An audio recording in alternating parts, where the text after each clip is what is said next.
Hello, and welcome to the third episode of the Spiritual Language Teacher podcast. My name is Anne-Sophie, and I am the Spiritual Language Teacher. In this episode, we are using a children's book classic and doing a deep dive, following the path to awareness explored in our second podcast, Noticing, Observing, Leading to Awareness, and Taking the Bridge of Courage to Inspired Actions. Today, our book will guide us to anchor the crucial concept of giving and receiving. My own awareness of a specific aspect of my state of giving and receiving started recently when I began noticing some things a couple of months ago while listening to Caroline Myss describing the shadow side of the rescuer archetype, using the example of a lifeguard, but a very specific type of lifeguard.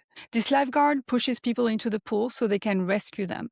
After pulling them out, the lifeguard follows them home, expecting meals and praise for their heroic act. This caught my attention because it was funny and quite ridiculous that anyone would do that again and again without seeing the paradox. But then, a few weeks later, I suddenly got this hit. Wait a second, I am that rescuer. I am that rescuer in shadow. I am that lifeguard.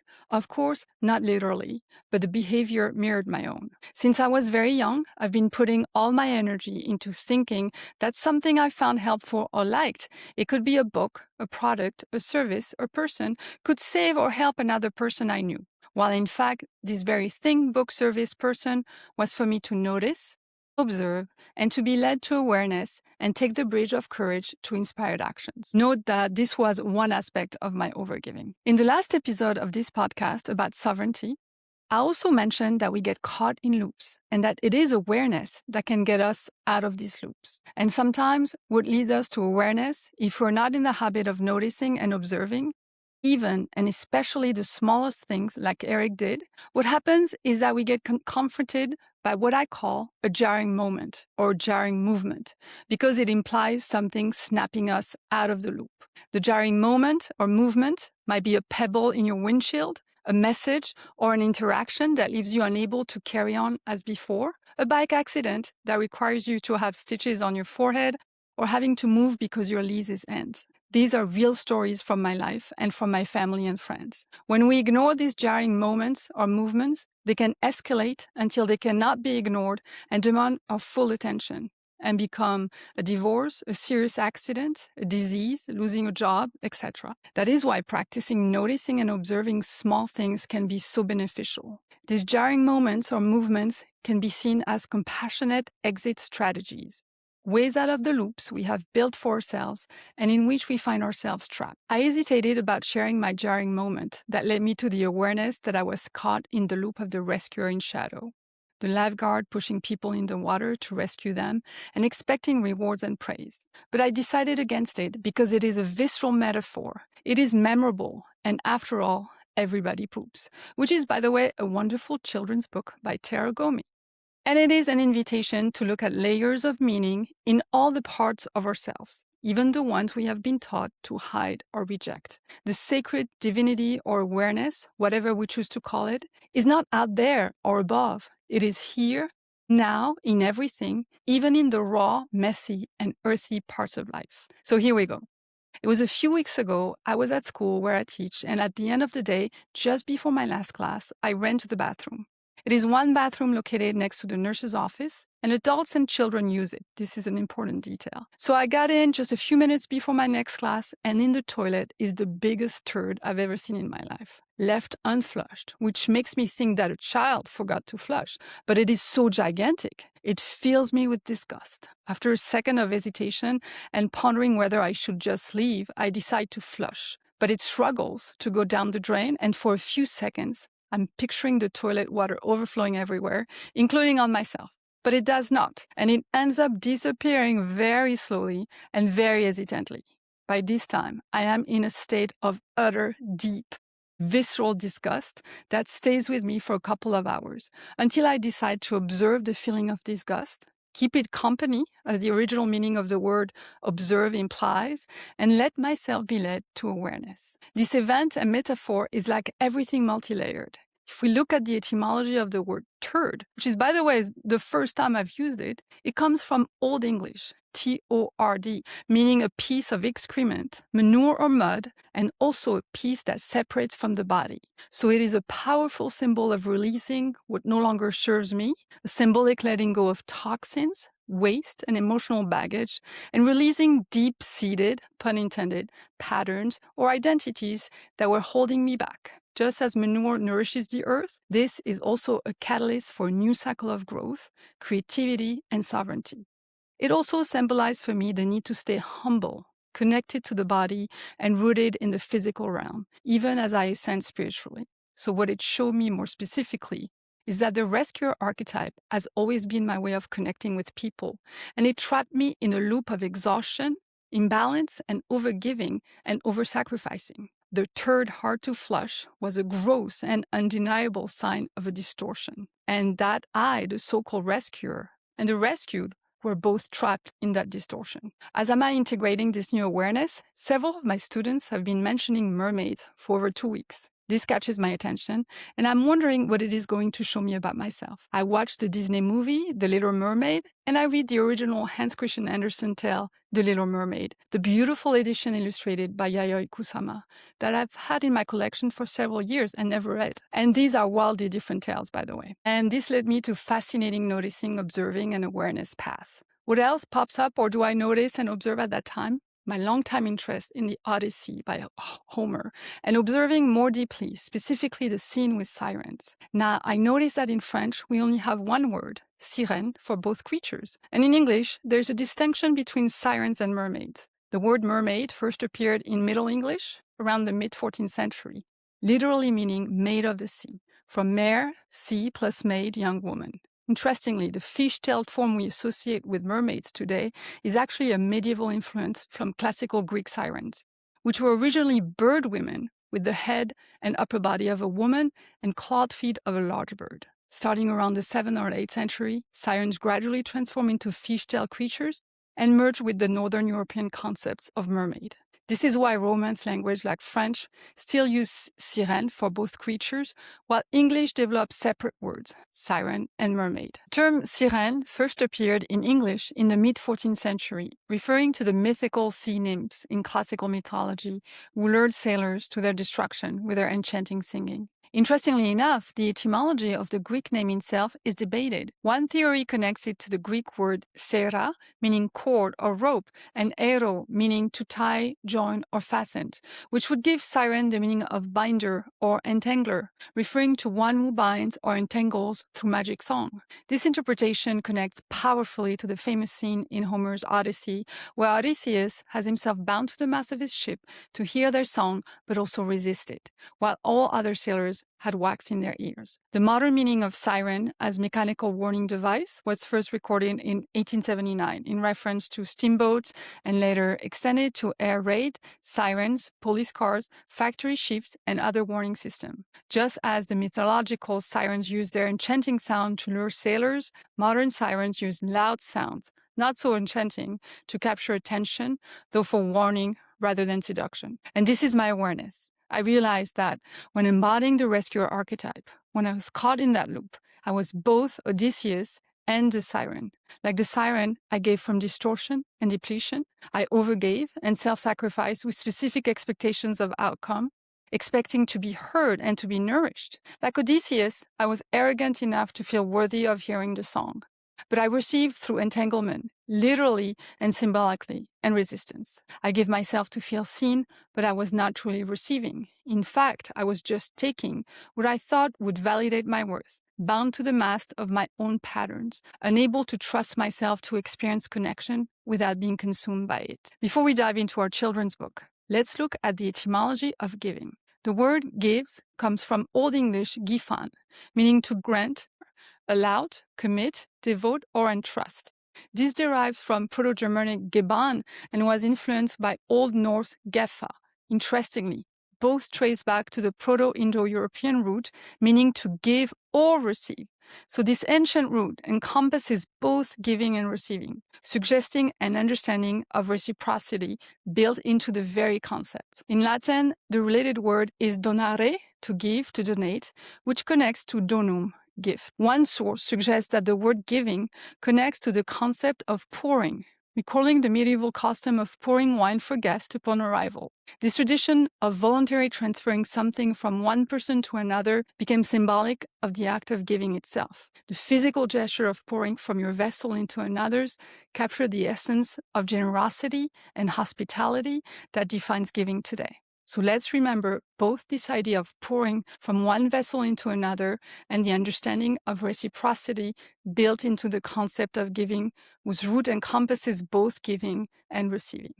Now let's look at the etymology and cultural evolution of both receiving and taking. Note first that both are very different, and our book will anchor these concepts for us. Receiving comes from the Latin recipere, meaning to take back or hold again, formed from re, back again, and capere, to take, to size, to hold. So this etymology of receiving as to take back, hold again, suggests something being restored or returned to the person receiving. It suggests that receiving is an act of restoration and recovery, not just passive acceptance. We are not taking something that doesn't belong to us. We're reclaiming what we lost. This is new awareness. Let's look at the etymology of the word taking. The Old Norse word taka entered English during Viking settlement, 850-1066 AD, with a forceful meaning, to grip, seize by force. By the late 12th century, take began developing softer senses, including obtain, receive, and acquire, expanding beyond its aggressive origins. Eventually, take absorbed the full spectrum of meaning that the native English word niman once held, coming to encompass both forceful taking, seize, grasp, and gentle receiving, get, obtain, accept. So let me say that again. The meaning of taking is also receiving. The word taking encompasses both the action of taking and receiving, whether forcefully or gently. This is important because understanding the spiritual meaning of receiving, taking, and giving is profound and life-altering, and our book will guide us to anchor this spiritual concept. Without further ado, I am delighted to introduce a book that you might certainly know, but after our deep dive, your perception and understanding of it might be greatly altered. It is The Giving Tree by Shel Silverstein, published in 1964. In 1963, Silverstein was just entering the children's literature market for the first time with Lafcadio, The Lion Who Shot Back, encouraged by an editor to try his hand at children's book. At first, Silverstein's editor rejected The Giving Tree, feeling that the book fell between adult and children literature and would never sell. Despite this rocky start, it became Silverstein's most famous work and has been cherished for over 60 years, becoming one of the most beloved and controversial children's books of all time. And what a controversy it sparked. The Giving Tree has been called one of the most divisive books in children's literature, with supporters viewing it as a beautiful parable of unconditional love and sacrifice, while critics argue it glorifies destructive codependency and teaches children that self-sacrifice to the point of self-destruction is virtuous. The controversy reveals adults' anxiety about controlling children's interpretations, when in reality, no one can dictate how a reader, especially a child, receives a book. The Giving Tree by Shel Silverstein. For Nikki, once there was a tree, and she loved a little boy, and every day the boy would come, and he would gather her leaves and make them into crowns and play king of the forest. He would climb up her trunk and swing from her branches and eat apples, and they would play hide and go seek, and when he was tired, he would sleep in her shade. And the boy loved the tree very much, and the tree was happy. But time went by, and the boy grew older, and the tree was often alone. Then one day, the boy came to the tree, and the tree said, "Come, boy, come and climb up my trunk and swing from my branches and eat apples and play in my shade and be happy." "I'm too big to climb and play," said the boy. "I want to buy things and have fun. I want some money. Can you give me some money?" "I'm sorry," said the tree, "but I have no money. I only have leaves and apples." "Take my apples, boy, and sell them in the city. Then you will have money and you will be happy." And so the boy climbed up the tree and gathered her apples and carried them away. and the tree was happy. But the boy stayed away for a long time, and the tree was sad. And then one day the boy came back, and the tree shook with joy, and she said, "Come, boy, climb up my trunk and swing from my branches and be happy."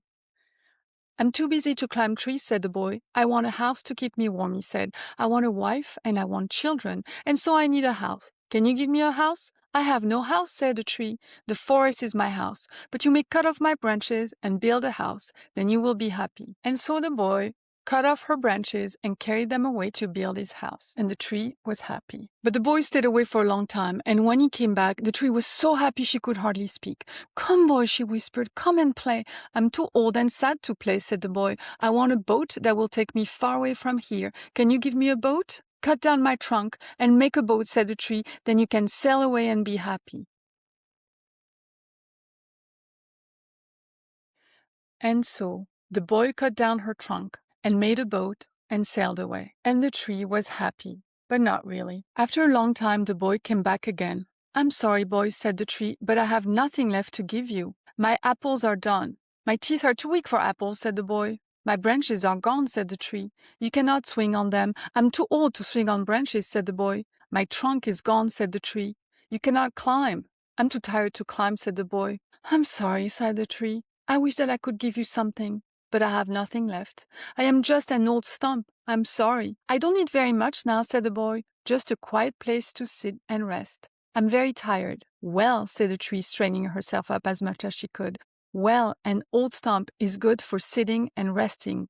Come, boy, sit down and rest." And the boy did, and the tree was happy. The end. Let's take a good look at the cover. We can see the apple tree with a green trunk and green leaves, monochrome green with a black outline. The title, The Giving Tree, is etched into the trunk in white, and the name of the author is written right below. The little boy is on the left, wearing red overalls and a green t-shirt, holding his arms out to receive the apple the tree is offering. The background of the cover is a different shade of green. The green of the tree represents life force, nature, growth, renewal, and the heart chakra, the center of giving and receiving. But the monochromatic green symbolizes that the tree gives without boundaries, without self-preservation. The white lettering etched into the green trunk represents a wound. The tree's body is literally marked, carved into, inscribed upon. This trunk, the spine of identity etched in white, symbolizes sacrifice at its core. The little boy is on the left of the cover, which is the feminine and receiving side, and the tree is on the right, which is the masculine and giving side. This is profound and reveals a deliberate inversion of traditional gender archetypes. The tree is gendered feminine in the text, but occupies the masculine giving position, while the boy is male but stands in the feminine receptive position. This creates spiritual tension and points to the story's exploration of distorted polarity, neither party embodying their natural energetic flow. The boy's red overalls symbolize passion, desire, vitality, and the physical material realm, the root chakra energy of I want. His green t-shirt shows he carries some of the tree's essence within him, suggesting their interconnection. He's extending his arms to receive the apple offered by the tree.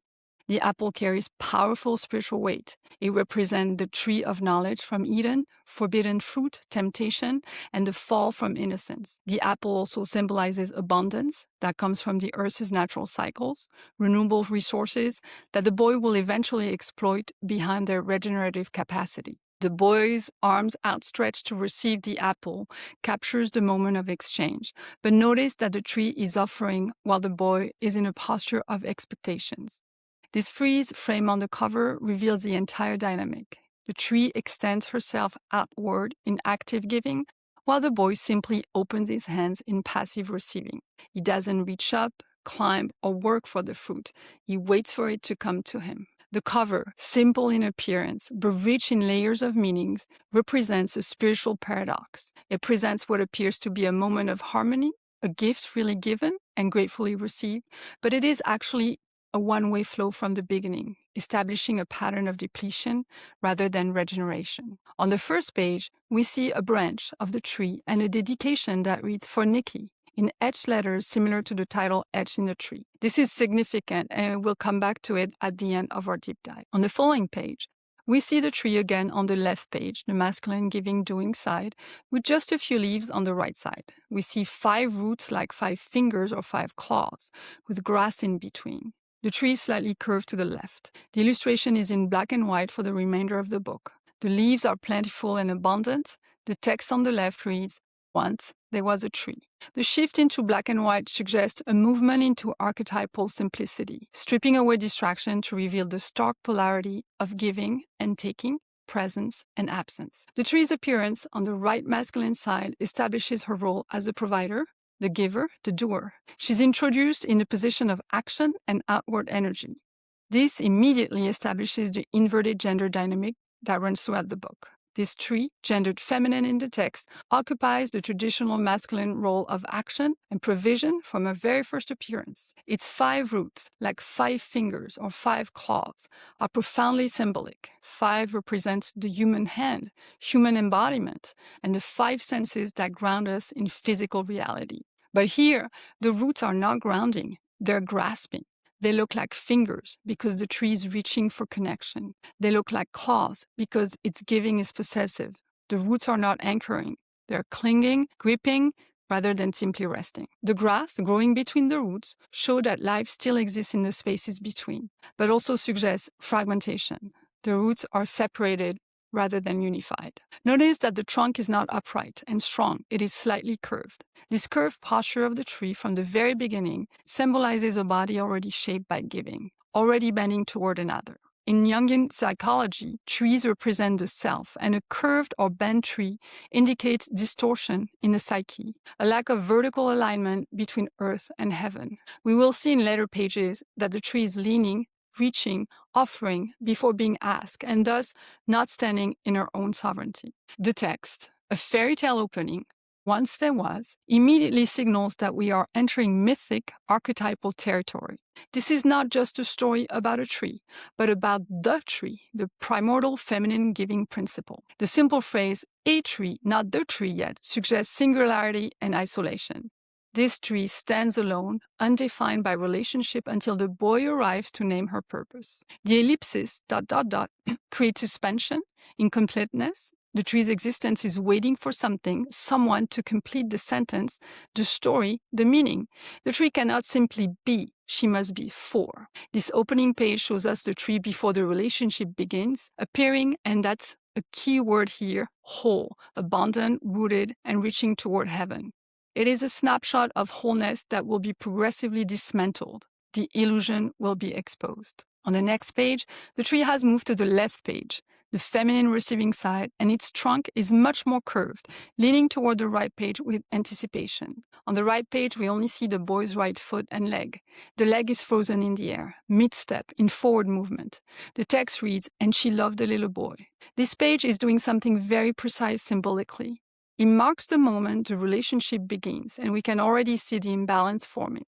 The tree has now moved to the left page, the feminine receiving side, but instead of actually receiving, her body is curved even more, leaning toward the right page. This is key. She's positioned in the receptive space, yet her posture is still oriented outward. She's not rooted in receptivity, she's anticipating, reaching. The feminine principle here is not resting in being, it is already moving toward the other. The increased curvature of the trunk intensifies what we saw earlier. This is no longer just a subtle bend, it is a body shaped by longing. Symbolically, this reflects an early distortion of love. Instead of standing in wholeness and allowing connection to arise, the self bends toward the other in advance, orienting around them before mutuality is established. On the right page, we only see the boy's leg and foot suspended mid-step. He's not fully present, just a fragment. This is powerful. The boy is introduced not as a whole being, but as movement, as approach, as potential. He's not yet in relationship, he's entering it. The fact that he is partial suggests that the tree is already invested into something not yet fully formed. The lifted foot, frozen in motion, symbolizes transition and possibility. He is on his way, but not yet there. This creates a kind of suspended moment. Arrival has not happened, but the tree is already responding as if it has. The text, "and she loved the little boy," is immediate and absolute. There is no development, no interaction, no shared experience. Love appears instantly, unconditionally. Symbolically, this suggests a projection rather than a relationship. She does not come to love him over time. She decides or declares love upon first encounter. Taken together, this page reveals a foundational dynamic. The tree bends before contact. The boy is not fully present. Love is given before it is built, a love that arises not from mutual recognition, but from an internal readiness or even a need to give. It set the stage for everything that follows, a relationship where one is already leaning, already loving, already offering, before the other has even arrived. On the next page, the tree is as before, but now extends its branches, full of abundant leaves, like arms reaching toward the boy. On the right page, we see that was suggested by the foot and leg on the previous page. The boy, fully seen, is now leaning slightly forward, running, smiling, and waving gently, almost timidly, with his right hand toward the tree. And the text reads, "And every day the boy would come." This page captures a moment of mutual recognition and early relationship. The tree's branches, stretching out like arms, symbolize an open-hearted invitation, an archetypal mother or nurturing presence reaching out in welcome and delight. The boy's forward-leaning body, running step, and shy little wave express both eagerness and vulnerability, suggesting the soul's first approach to a loving source, nature, caregiver, or the divine, where there is curiosity, excitement, and a hint of timidity as he steps into connection. This line, paired with the illustration, shows the beginning of a daily ritual of connection and belonging. The boy's repeated coming suggests trust and a sense of safety. This is a place he can return to again and again. On the next page, the tree is less curved, standing straighter, as if to impress the boy, or perhaps to shake its leaves. The boy is at the tip of his reach, lifting his left hand, the receiving hand, to catch the leaves offered by the tree, while holding a few in his right hand. His face is hidden behind his outstretched left arm, so he's not looking up at the leaves. The tree is giving 4 leaves, suspended in mid-air. The text reads, "And he would gather her leaves." The words stacked one under the other, slightly staggered, hanging in the air like the leaves themselves. This scene shows a relationship where giving and receiving have become natural, easy, and deeply woven into everyday life. The tree, standing straighter with reaching branches and falling leaves, appears almost eager to please, offering small renewable pieces of itself as a generous, overflowing gesture of love. The boy's body tells the story more than his face. His left hand reaches out to receive, while his right hand already holds leaves, showing an innocent, playful kind of taking that is not yet exploitative, but simply part of a trusted rhythm. Because his face is hidden and he's not looking up at the leaves, the focus shifts to his gesture rather than his individual personality, suggesting a universal child at ease with being cared for. The words, "and he would gather her leaves," said vertically like falling leaves, visually blend text and image as if the story itself is drifting down from the tree. This design quietly emphasizes that these small repeated actions, gathering, giving, receiving, are the humble daily rituals through which attachment, trust, and memory are slowly built. On the next page, the text reads, "And make them into crowns and play king of the forest." The tree is leaning much further toward the left, toward the boy, as if asking him to turn around and interact with her. The boy is absorbed in his play, embodying the king as he walks away from the tree in a noble manner, with a stern expression and his nose lifted, almost arrogant, wearing a crown of leaves. This scene marks a shift from simple mutual delight into a more ego-centered phase, where the boy is now king of the forest, embodying the shadow side of the king archetype, turning the tree's gift he has taken into a symbol of his own importance. The crown of leaves suggests how the child used what is freely given, nature's or the caregiver's love, to build a sense of power, identity, and status. The tree leaning in, almost pleading for connection, contrasts with the boy's proud, slightly arrogant posture as he walks away, highlighting the growth imbalance. She longs for a relationship while he is increasingly absorbed in his own role. This can symbolize a development moment where the child moves from pure relatedness into self-assertion, and the giver's love becomes background scenery for the child's private fantasy of being king. On the next page, the text reads, "He would climb up her trunk." The curvature of the tree is different now. Its curve is deeper toward the left, while the tree itself stays on the left page. The boy who has taken off his shoes, now resting on the ground on the right page, is shown climbing the trunk, with only his feet and hands visible. This moment suggests a more intimate physical closeness between the boy and the tree, as he moves from standing beneath her to actually climbing into her. The deepening curve of the trunk toward the left can feel like an embracing gesture, as if the tree is bending herself to make space for his ascent. The boy's bare feet and abandoned shoes hint at vulnerability, freedom, and play.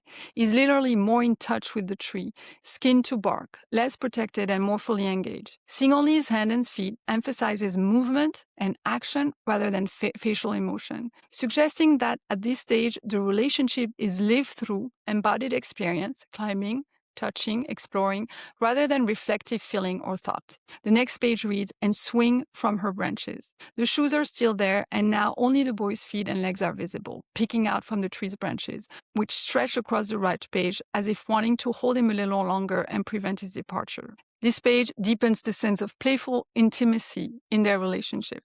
With only the boy's legs and feet showing, he is almost swallowing up by the tree, suggesting a child completely absorbed in play and safely held within a larger loving presence. The shoes remaining on the ground root us in the idea that he has stepped out of ordinary life and into a more immersive, barefoot connection with the tree.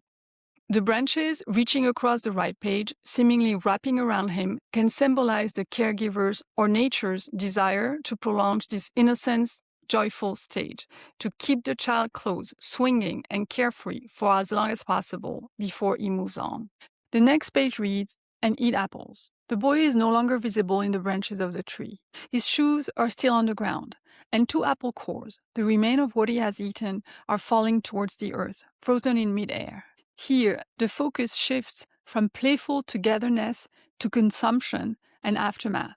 The boy's absence from the branches and the presence of only the discarded apple cores highlight that the moment of enjoyment has already passed. What we see now are the traces of his taking. The still present shoes suggest continuity with the previous scenes of play, but now the relationship is marked by eating rather than climbing or swinging. The falling cores symbolize what is left after satisfaction, the used parts of the gift, reminding us that even innocent pleasures involve taking something from the giver and from the tree's own wholeness. Visually, the boy's invisible body and the suspended cores create a feeling of pause, as if time has stopped at the exact instant when the consequences of receiving become visible.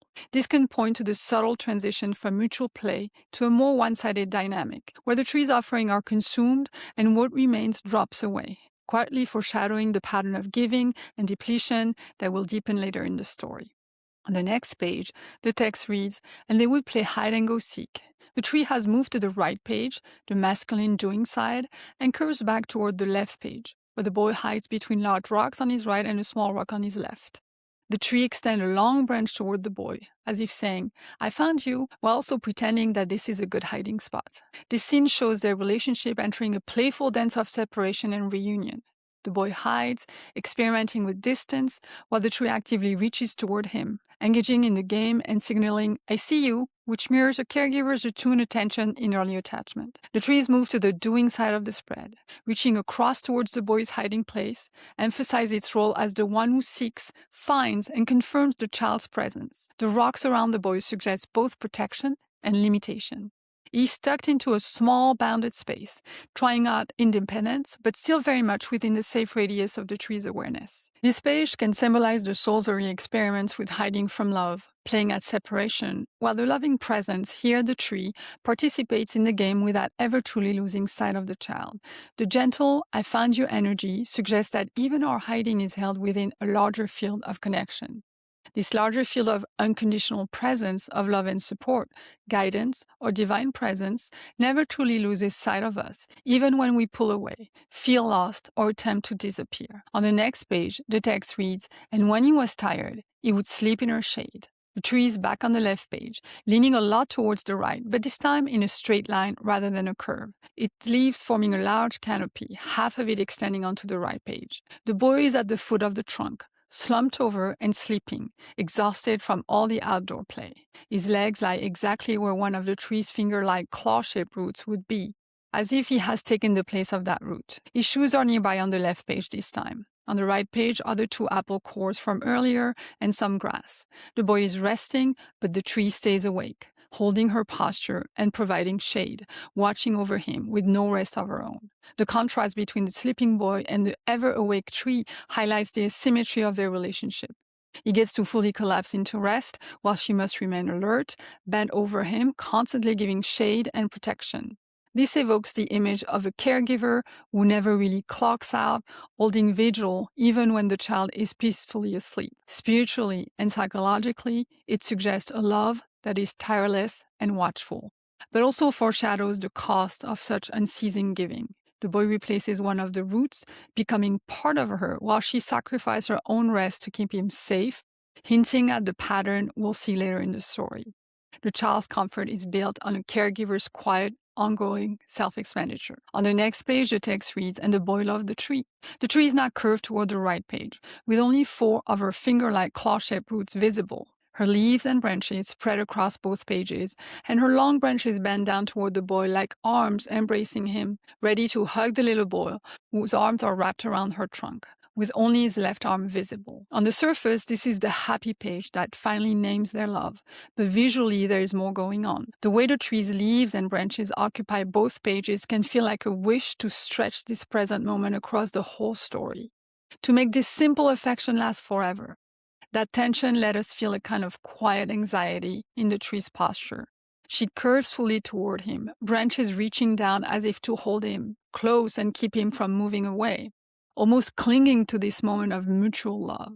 The boy's small arm around the trunk is sincere but temporary, while the tree's full body embrace and total spread of leaves suggest a love that is already reaching into the future, hoping this now can bind him to let her in ways it cannot. In that sense, this page shows both secure attachment and the seeds of future heartbreak. The tree wants this simple moment of affection in the present for the boy to be a promise, expectations unfulfilled. Her embrace is not just love, it is longing. It is a silent question. Will you stay with me forever? On the next spread, the text reads, "And the tree was happy." We see the tree standing upright, its leaves balanced on both sides of the trunk, and on the right page, there are 5 leaves gathered in the upper left corner, like a small crown of green. The boy stands to the right of the tree, admiring his work. A knife lies on the ground behind him, and he has carved a heart into the trunk that reads, "Me plus T." This scene is full of subtle cues around ego, possession, and early love. The 5 leaves feel almost like a tiny coronation of the boy's ego. The me that now sees the tree as an object, something separate that he can name, mark, and claim. The balanced, symmetrical canopy suggests wholeness, but the little cluster of leaves above his carving hints that his sense of self is beginning to rise up and separate from the deeper self the tree represents. The boy places himself before the tree in the inscription, which subtly centers his perspective and needs. It's not T plus me, or even me and T, it's me plus T, with the me leading, like the subject of the sentence and the main character of the relationship. The plus can feel like simple, childlike love, but symbolically it can also be read as fusion or merger. Boy and tree are not 2 sovereign beings, but one joined unit in his mind. This sets up the later tension, where he treats the tree as an extension of himself, a resource he can draw from endlessly. He uses initials instead of full names, reducing them to me and T, turns a complex relationship into a symbol of shorthand, almost like branding the tree with his version of the story. The tree's full being is compressed into a single letter, while the boy claims the full pronoun me, which already carries subjectivity and centrality. Earlier, the boy climbs, plays, eats apples. His contact is direct, soft, and embodied. With the knife, his relationship shifts from touch to incision. He breaks the surface of the tree, leaving a permanent mark. This can symbolize the moment love becomes possessive. I love you become you're mine. Carving the trunk makes the tree body the canvas for his story. It suggests that he's not just taking from the tree, but rewriting its identity according to his feelings. The tree accepts this, which mirrors patterns of self-effacing love or overgiving in relationship. The content is a love symbol, a heart, but the method is wounding. This duality is powerful. It shows how harm can be done in the name of love, especially when one only takes. The boy's admiration is turned inward. He's standing back and admiring what he's done, not contemplating the tree as a living being. The focus has shifted from relationship to self-image. He admires his mark, his capacity to create and claim. This is a classic moment of budding ego. Look what I made. While a heart is traditionally a symbol of love, when carved into bark, it suggests ownership. Here, a boundary has been crossed. a heart drawn on paper is symbolic. A heart carved into living bark crossed the physical boundary. It hints that his love is not yet aware of the tree's limits or pain. He wants closeness, but he doesn't yet know how to love without cutting into the other. On the next page, the text reads, "But time went by." On the left page, we see the tree slightly curved to the right, with branches extending across to the right page, and one branch reaching toward the boy like an arm. A single leaf is falling to the ground, caught mid-air like a tear, as if the tree wants to take away the boy's pain. The boy appears to be a teenager. He leans against the trunk with his right leg bent and resting on the tree, his back pressed fully against it, looking straight ahead with a sad, nostalgic expression. But time went by. Those 4 words open a new phase. They mark the passage from childhood innocence to the first awareness of loss and longing. Spiritually, this line signals the movement into a new season of the soul, when our relationship to love and to the tree, the source, the self, the divine, begins to change. The tree bending slightly toward the boy suggests compassion and attunement, as if the tree is leaning in to meet him where he is. The branch extending like an arm evokes an embrace or blessing, a quiet image of grace that reaches toward us even when we are tuned inward or in pain. The single leaf caught mid-air can be seen as the tree's tear. Spiritually, it suggests that the tree is not indifferent to the boy's sadness. The divine heart participates in our sorrow. The leaves fall also hints at change, the first shedding of innocence as the boy moves into a more complex emotional world. The teenage boy leaning on the trunk, his whole back against it, shows that even in his sadness and distance, he is supported by the tree. He does not face it or embrace it now. Instead, he uses it as something to lean on, almost unconsciously. This can symbolize a time in our spiritual life when we are no longer in a playful, conscious relationship with the sacred, but we're still held by it without realizing it. The boy's gaze turned outward, away from the tree, suggests an inner turning toward memory, regret, or longing. He's no longer absorbed in the joy of the present moment with the tree. His awareness has shifted to his own inner world. Spiritually, this is the beginning of the searcher phase, when the soul feels distant from its original innocence and begins to ache for something it cannot fully name. What touches me deeply here, because it is familiar, is the unseen suffering of the giver. The tree feels with him, but her own ache is not witnessed or named. She's caught in the loop of the rescuer in shadow archetype. It symbolizes misaligned love. The tree wants to heal a wound she did not cause and cannot truly fix, which mirrors the dynamic of trying to save someone from a pain rooted in other relationships or earlier losses. The boy projects his pain onto the tree, using her as a support for emotion whose origin lies elsewhere. The tree becomes a kind of spiritual holding field for his unprocessed grief. On the next page, the text reads, "And the boy grew older." We see the legs of the teenage boy and most likely a girl next to him. We only see their legs resting against the tree, side by side, touching. 2 leaves are frozen in midair as if the tree is shedding 2 tears. Above the heart, me plus T, another heart has been carved, me plus YL for young love. Spiritually, this is the moment when the boy's heart shifts from the timeless, steady love of the tree to the fragile, changing terrain of human relationship. The tree quietly holds them both, literally carrying the history of his loves on her body. Seeing only their legs suggests that we are not invited into the fullness of this new relationship. It is somewhat anonymous and generic. The tree becomes a silent witness to connections that are not fully conscious. Their legs, touching at the base of the trees, show that the tree is still the ground of their connection, the backdrop for their intimacy. The boy's new love unfolds literally resting on the same support that held him as a child. The spiritual image here is of the divine or the deep self, serving as the unseen foundation for all our loves, even when we are no longer aware of it. The 2 tears of the tree can be read as 1. The grief for the boys turning away from her as his primary beloved.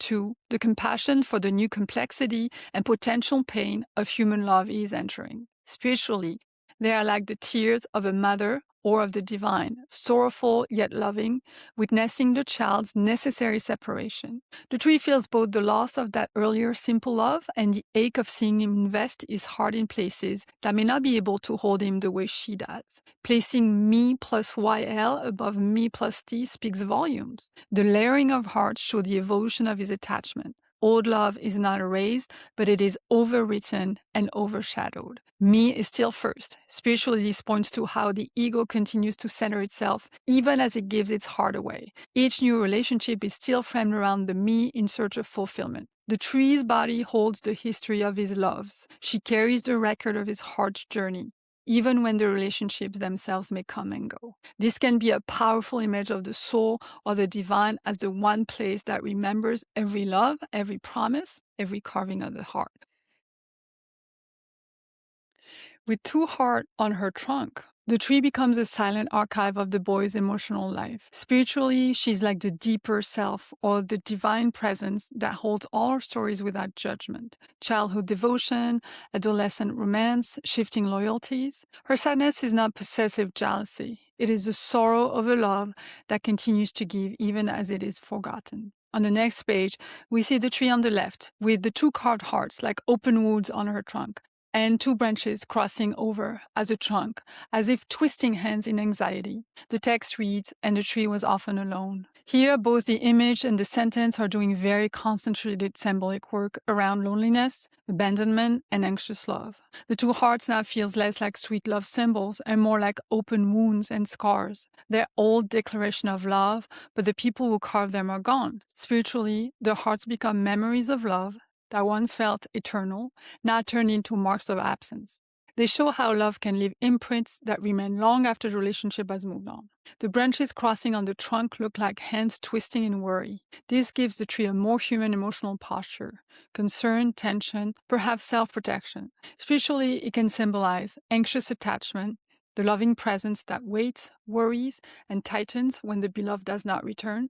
The way love over time can start to contract around fear of loss, even when the nature of the tree is to give and stay open. It is as if the tree's body is now expressing the anxiety our heart feels. And the tree was often alone. The simple sentence lands with a lot of weight. It suggests a change in pattern. The tree used to be with the boy constantly. Now she's often alone, which implies he appears only sometimes or perhaps rarely. Spiritually, it speaks to the experience of the divine or the deep self being present and available, while our attention has wandered elsewhere. The tree is still there, still rooted and waiting, but the boy's life has moved on. The next page reads, "Then one day the boy came to the tree, and the tree said, 'Come, boy, come and climb up my trunk and swing from my branches and eat apples, and play in my shade and be happy.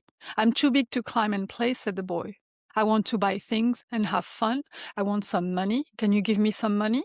'I'm sorry,' said the tree, 'but I have no money. I only have leaves and apples.' 'Take my apples, boy, and sell them in the city. Then you will have money, and you will be happy.' The tree has shifted to the right side of the page, stretching its leaves above the boy as if offering protection and shade. Four-finger-like roots press into the earth, with tall blades of grass rising between them. The two carved hearts are clearly visible on the trunk, like open wounds that have never quite healed. The tree stands upright, as though straightening itself in the hope of being seen and loved. The boy is now a young man. He stands at a distance from the trunk, looking up into the leaves, his arms hanging by his sides, shoulders slumped, bare feet in the grass. His face shows no smile, no obvious sadness. He appears numb, but the weight of his energy is heavy and tired. This image captures a soul that is still held, but no longer truly present. The tree's branches over the young man are like grace or divine protection that continues to shelter us even when we have forgotten how to be in relationship with it. The carved heart, as open wounds, suggests that every love, every promise, and every departure is remembered in the body of the soul. Nothing is erased, only carried. The tree standing upright to be seen reflects the quiet longing of the sacred to be recognized for itself, not just used as a source of resources. The young man's distance and heavy, numb energy evoke a spiritual state of disconnection. He is still rooted on the same ground as the tree, still supported by it, but his awareness has shifted toward his own burdens and desires. These scenes crystallize the core spiritual tension in the book, unconditional giving on one side, and increasingly transactional taking on the other. The tree's posture and words show pure offering. She has no money, no way to meet the boy's ego request directly, so she offers what she is. Her apples, her shade, her presence, her giving is self-emptying. She allows part of herself to be taken and converted into what he thinks will make him happy. The boy's posture and words show the shift from being with to taking from. As a child, he received the tree's gift as play, communion, and joy. Now he comes with a need and a question. Can you give me some money? He stands at a distance, heavy and numb, treating the tree less as a friend and more as a resource to solve his problems. The carved heart as open wounds symbolize the history of his taking. Each me plus marks a moment when his love rested on the tree, then moved elsewhere. While she continues to hold the imprint, the tree remembers and carries the cost of giving. The boy largely remembers only what he got. Spiritually, this page reveals what happens when love falls out of balance. Giving from depletion, giving without being seen, and taking without awareness or gratitude. In the end, both the overgiver and the taker share the same wound. Neither has truly learned how to receive. On the next page, the text reads, "And so the boy climbed up the tree and gathered her apples and carried them away. And the tree was happy." The tree has moved to the left side of the page and curves gently to the right, as if bending herself to make the taking of her apples more comfortable for the boy. We see his legs braced against the trunk, but his head and arms disappear into the canopy, hidden by the leaves as he reaches in to take the fruit and toss it down. On the ground, 39 apples are scattered, including 5 on the right page. 5 apples are frozen in midair to the left of the trunk, behind the boy's back, and 4 more hang in midair where the leaves had been, suggesting that he's taking and dropping them carelessly, letting them fall where they may. Spiritually, the apples no longer feel like playful gifts. They read more like something vital being stripped away. The way they are flung and scattered makes them look less like blessing and more like lifeblood leaving the body of the tree. What was once joyful sharing has turned into extraction. The boy is not receiving with reverence, but harvesting without presence, while the tree bends herself even further to make his taking easier. And the tree was happy, lends like a distortion of the truth. The image tells us she's bleeding and anxious, yet she insists on naming this happiness. It is the voice of self-sacrifice, trying to sanctify its own exhaustion. On the next spread, the text itself increases the distance between them, appearing across both pages, as if to separate the tree and the boy even more. On the left, the tree is placed now fully at the edge, curved toward the right, her leaf arms reaching out as if inviting the boy forward, longing for his return and his embrace. On the right page, the boy has become a man. He wears a t-shirt and tie, pants and shoes, his hair thinning, his midsection thickening. He stands as before with that vitality or life force, hands at his sides, looking upward with his nose in the air and mouth slightly open. The text reads, "But the boy stayed away for a long time. And the tree was sad. And then one day the boy came back, and the tree shook with joy, and she said, 'Come, boy, climb up my trunk and swing from my branches and be happy.' 'I'm too busy to climb trees,' said the boy. 'I want a house to keep me warm,' he said. 'I want a wife and I want children, and so I need a house. Can you give me a house?' 'I have no house,' said the tree. 'The forest is my house, but you may cut off my branches and build a house. Then you'll be happy.' The text stretching across both pages and the physical distance between tree and man symbolize how far the relationship has drifted. The tree still curves toward him, arm extended, embodying a love that leans in and waits. The man's posture is rigid, drained, and upward focused, suggesting a life absorbed in external goals rather than relationships or presence. His new wish is now play or money, but a house, a wife, and children. On the surface, these are adult desire. But spiritually, they still come from the same pattern. I am too busy to climb trees. Can you give me what I think will make me feel happy? He's not asking to be in relationship. He's asking the tree to fund his life structure. The boy stayed away for a long time, and the tree was sad, reveals that she continues to feel his absence deeply. When he returns, she shook with joy. Spiritually, this is the archetype of the ever-waiting, ever-available giver who lives for the beloved's rare visit. Her joy is sincere, but also carries the ache of someone whose happiness depends on the return of one who keeps leaving. In offering her branches to build his house, the tree gives away her very capacity to reach toward light and sky. Symbolically, branches are expression, creativity, and outward life. To cut them off is to diminish her own flourishing so that he can create a structure somewhere else. It is another step in the pattern of self-sacrifice. She's willing to be literally de-limbed so that he can build a life in which she will not live.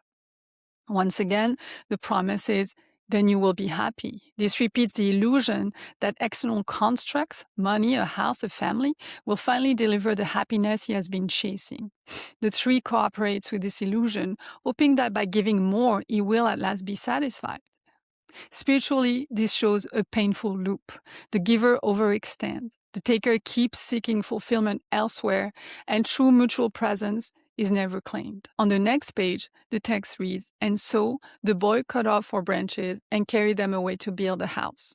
On the left page, the tree is now only a trunk, curved even more deeply, as if bowed by heartbreak, grief, loneliness, and agony. It looks like a giant open wound that no one sees. On the right page, the man is bent over under the weight of the branches he has taken, stacked crisscross on his back, with a single leaf trailing behind like a small quiet tear that says everything. Spiritually, this image shows love stripped down to almost nothing. The giver has lost her arms, her reach, her expression, while the taker staggers forward carrying what he believes will finally make him secure. The lone leaf, like a tear, suggests that even as he burdens himself with what he has taken, the deeper life and tenderness of the relationship fall unnoticed behind him. On the next page, the tree roots are now almost camouflaged by the tall blades of grass that have grown around them. And the right page reads, "And the tree was happy." Yet, what we actually feel is the tree's pain and deep lack of self-worth.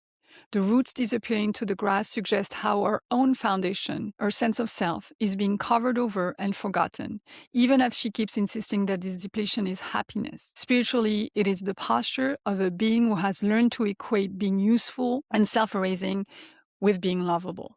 On the next page, the left page, has text only that reads, "But the boy stayed away for a long time, and when he came back, the tree was so happy she could hardly speak. 'Come, boy,' she whispered, 'come and play. I'm too old and sad to play,' said the boy. 'I want a boat that will take me far away from here. Can you give me a boat?' On the right page, the boy is now a much older man. He stands slumped over in the tall grass with a rounded back at the right edge of the page. He wears the attire of an old man from the 60s, a raincoat, hat, glasses, and a briefcase, like a tired door-to-door salesman. He looks straight at the trunk from a distance, holding his briefcase, carrying the same dense, unemotional energy as before, not smiling, not visibly sad, just heavy and numb. The text reads, "Cut down my trunk and make a boat," said the tree, "then you can sail away and be happy." Spiritually, this moment shows the final stage of self-erasure in the name of love. The tree offers what is left of her very being, her trunk, so he can sail away, not to come closer, but to go further. He remains distant and emotionally closed, still asking life to make him happy somewhere else. She's willing to disappear so that he might chase a happiness that never seems to arrive. It is the ultimate act of giving without receiving, of love that has confused annihilation with devotion. On the next pages, we see the deed already done. The left page reads, "And so the boy cut down her trunk and chose the stump with 4 visible claw-like roots and fewer blades of grass than before. The trunk has been cut just below the carved heart, me plus T, as if the heartbreak belongs to the tree alone, which it does. Next to the stump lies the axe, left behind with a few scattered pieces of wood, suggested an act carried carelessly, without gratitude or respect." The right page reads, "And made a boat and sailed away." We see the boy carrying the trunk, roughly severed, with the me plus YL heart still visible, and a tiny leaf emerging from the wood. Only his legs and hands can be seen, as if he is being swallowed by his own act of taking, moving through it mechanically, almost like a robot. Spiritually, this scene shows love reduced to bare survival on one side and restless escape on the other. The tree is cut down just beneath her first declaration of me plus T, as if her heart has been left behind on the ground unseen. The man walks away with what remains of her body, still marked by young love, yet is half visible, half erased by his own extraction. It is a picture of a relationship where one gives everything, even life itself, and the other departs more empty than before.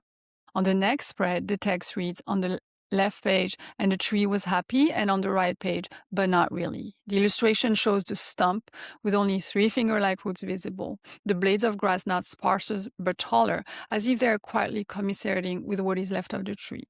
The stump is slumped over, the carved heart now barely visible, as though it wants to disappear, making itself invisible, which in a way it has. Spiritually, this is the moment when the truth finally breaks through the mask. Happiness has been a story the tree tells herself while she slowly vanishes, her heart fading from sight even as her ache remains. On the next spread, the text runs across both pages with a single illustration on the left. We see the man on the left side of the page. He's very old now, smaller and thinner, fragile, like a dry branch that could snap at any moment.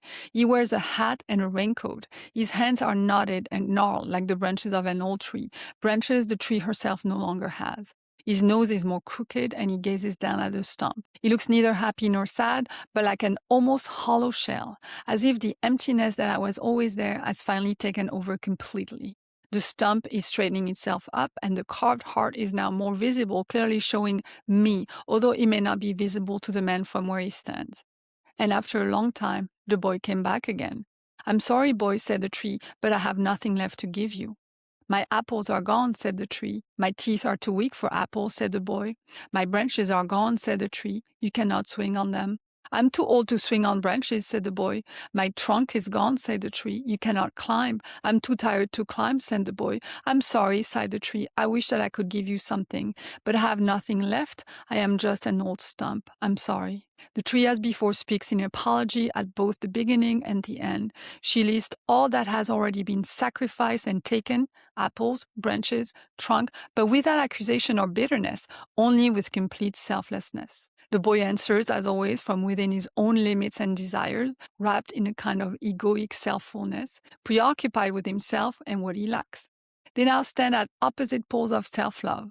One has given herself away, the other has lived almost entirely for himself, and neither knows how to receive. The tree apologized twice, even though she's never harmed the boy, neither intentionally nor by accident. This mirrors a pattern many women know intimately, being conditioned to say "I'm sorry" simply for existing, for not having more to give, for having limits at all. Yet the only moments that truly call for an apology are when we have caused harm, whether on purpose or by mistake. In this story, if anyone is owed an apology from the tree, it is the tree herself. She has been deeply injured by her own relentless self-abandonment. True healing would not come from another apology to him, but from turning toward herself with compassion, naming the pain she has allowed through her own endless self-sacrifice, and beginning the courageous work of self-forgiveness. This would be the first real practice of receiving, a first step toward self-love. But it does not happen. On the next spread, the left page reads, "I don't need very much now," said the boy, "just a quiet place to sit and rest. I'm very tired." "Well," said the tree, straightening herself up as much as she could. "Well, an old stump is good for sitting and resting. Come, boy, come sit down and rest." The text, which sits just beneath the illustration, reads, "And the boy did." The old man is seated on the stump, but not fully. He does not give its full weight. His feet still press into the ground, holding some of the burden, and his right hand grips the stump for stability while his left holds his hat. He looks straight ahead, not lost in thought or memory, but perhaps for the first time simply in the present moment. His toothless mouth almost forms a timid smile, or perhaps it is only the relief of finally resting his tired old body. The stump has straightened herself, and even the blades of grass seem to stand up in support around her. The carved heart is visible again, yet we can still feel her longing. The boy looks away, and although he is sitting on the stump, there is still a sense of disconnect between them. For the first time, the boy is not asking the tree to finance a project. No money, no house, no boat. He simply asks for a place to sit and rest. Spiritually, this is a shift from "make me happy by giving me more" to "I am tired. I just need somewhere to be." It is the first request that is not about acquiring stuff or escaping, but about simply being held. The tree has nothing left to offer but herself as a stump, a place to sit. No more apples to sell, no branches to build with, no trunk to turn into a boat. Her gift now is pure presence, and she still gives it completely. Even here, she offers herself without holding anything back, and the boy continues to receive without gratitude, resting on a presence he does not recognize or honor. The last two pages read, "On the left, and the tree was happy." On the right, we see a tiny illustration of the man sitting on the stump, as if the viewpoint has pulled far back to offer a wider perspective, a final distant snapshot. His hat lies on the ground beside him. It may have been blown off by the wind or simply fallen, and he no longer has the strength or will to get up and retrieve it. Beneath this small image, the text reads, The end. In this closing image, the distance of the framing invites us to see the whole story from afar. A life of giving and taking that ends in stillness, with two exhausted figures, Stump and Men, sharing a quiet, imperfect rest. They're connected not by self-love or gratitude, but by their inability to receive and to give from overflow, still caught in the trance of the loop they never learned to escape. The tree keeps giving from depletion. The boy, now an old man, keeps taking without awareness, and neither one knows how to truly receive. They move through jarring moments that could have been invitations to wake up, to step out of the trance, but they never practice noticing or observing what is actually happening. The giving never comes from overflow, only from self-erasure on one side and emptiness on the other. But despite the sadness, there is a quiet possibility that lives in this stillness, an opening to reflection, and maybe the first awareness needed to escape the loop. It is never too late. I choose to read this as the hidden message inside the dedication on the first page. Do you remember? For Nikki. Very little is known about Nikki, other than that she was a girlfriend of Shel Silverstein. But the layered meaning of that dedication is what is thrilling. What do we see? A branch of the tree reaches toward the etched words, for Nikki, with one single leaf falling, as if the tree was making an offering. The dedication to Nikki and the quiet presence of the branch arm and that one falling leaf opens another possibility. Nikki, echoing Nike, the Greek goddess, whose name literally means victory or upper hand, carries the energy of victory. Not the victory of winning or enduring more, but the victory of seeing clearly and choosing differently. The branch, on the dedication page, echoes the palm she holds and the laurel wreath that is offered by the tree to the boy who plays kings in the forest. The palm, a symbol of resilience, rebirth, and true generosity, points toward a new paradigm, giving from overflow. And until overflow is possible, practicing receiving, no longer taking from emptiness, but receiving with gratitude, knowing that the more we truly receive, the more we can authentically give. So this deep dive becomes its own kind of victory. The book does not give us a happy ending, but by reading it symbolically, it invites us to look honestly at the state of our receiving and our giving. And how can we do that? I'm inviting you to 3 Homebliss practices. The first is a conscious compliment practice. A true compliment follows 3 simple guidelines. First, it is clearly about the other person. For example, you're so fun to be around, instead of I'm having so much fun with you, or your hair looks so good, instead of I like your hair. Second, it is sincere and genuine, with no hidden agenda, and not just to fill an awkward silence. When those 2 conditions are met, the third naturally follows. The compliment makes the other person feel good, and it makes it effortless for them to receive this perfect compliment, even if they're not used to receive. Test it out. To give and receive a perfect compliment feels completely different. Another approachable Homebliss practice that has the potential to change your life is the practice of conscious apologies. This means apologizing only when you have actually hurt someone on purpose or by accident. That's it. No more excuses, no more self-erasing sorry, just a clear, grounded acknowledgement when our words or actions have caused harm. The third Homebliss practice is a little bit different. I hesitated to include it, thinking it wasn't quite ready, but after reflecting and after seeing incredible results with both adults and children, as well as experiencing it myself, I decided it belongs here. It is a very short guided meditation called the Garden of My Heart. I will guide you through it. I invite you to have a piece of paper and some drawing tools nearby so that afterwards you can draw the garden of your heart if you feel inspired to. So close your eyes gently if that feels safe. Place your hands on your heart and offer a moment of gratitude to yourself. Take a slow, deep breath in, all the way up. Pause softly at the top of your breath, as if you could fly up there for a few seconds. Bring your shoulders down, and then exhale slowly, all the way down, letting all the air go and floating for a moment at the bottom of your breath. And then start breathing normally. Since you were born, there has been a garden in your heart chakra, a garden that is uniquely yours. At the center of this garden, there's a fountain, your fountain. This fountain is connected to the purest source of crystalline water you've ever known. This is pure life force. And from this divine source, self-love is born. The water fills the fountain, and in this fountain, a water wheel allows the water to overflow and be distributed wherever it is needed in your garden. Now you're standing in your garden and simply observing. You notice smells and sounds. You take in the landscape, the ground, the shapes, the flowers, the trees, the fruit on the trees, the vegetables, the different kinds of plants, maybe even objects or furniture. No one is in your garden unless you have invited them in, including animals, birds, insects. Gently notice, is your garden lush? Is it watered or dry? Is it vibrant, colorful?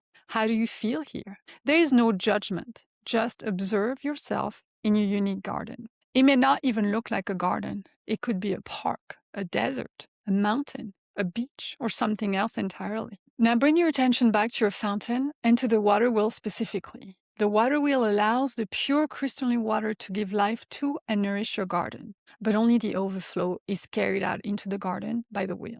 If your fountain is just a little bit full or even empty, the water wheel cannot turn. It needs lots and lots of water to spin and share. So observe and notice, is your water wheel spinning or is the water level low? Is there anything preventing it from spinning? Blades of grass, rocks, mud, debris?